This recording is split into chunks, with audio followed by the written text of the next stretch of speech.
Satyabama Institute of Science and Technology, Chennai and Sriperumbudur. Namakkal மாவட்டம் திருச்செங்கோடு தொகுதியில் திமுக சார்பில் போட்டியிடும் கொங்குநாடு மக்கள் தேசிய கட்சியின் பொதுச் செயலாளர் ஈஸ்வரன் கருவேப்பம்பட்டி, கொன்னக்காடு, சீனிவாசம்பாளையம் உள்ளிட்ட பகுதிகளில் பிரச்சாரம் மேற்கொண்டார். திருச்செங்கோடு நகரில் குப்பை மேலாண்மைக்கு ஏற்பாடு செய்து தருவேன் என கூறி அவர் வாக்கு சேகரித்தார்.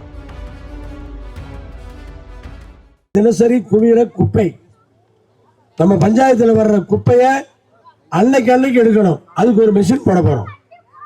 அதெல்லாம் யாருக்கும் தெரியாது, அதெல்லாம் பேச மாட்டாங்க, அவங்க யாரும் பேச மாட்டாங்க. ஒரு மெஷின் போட போறோம். இப்போ திருச்செங்கோடு நகரத்தில் வர்ற குப்பையை பெருசாக மெஷின் போட்டு தினம் வர்ற குப்பையை தினம் அரைச்சிடுறோம். அது எருவாயி விவசாயிகளுக்கு போயிடுது.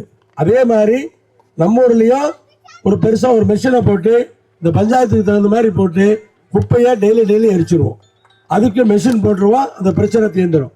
அப்புறம் 30 குடும்பங்களுக்கு தோராயப்பட்டா இருக்கு. அதை பர்மனன்ட் பட்டா ஆக்கணுமா இல்லையா? அதை ஆக்கணும். ஸோ அந்த வேலையும் கண்டிப்பாக நம்ம பண்ணிடுவோம். இன்னொரு 5 வருஷம் நீங்கள் யாரும் என்கிட்ட மனுவே கொடுக்கக்கூடாது. அடுத்த 5 வருஷம் கடைசியில் யாரும் கையில் மனுவே தூக்கக்கூடாது. எல்லா வேலையும் முடிச்சா எப்படி மனு தூக்குவீங்க? Satyabama Institute of Science and Technology, Chennai and Sriperumbudur.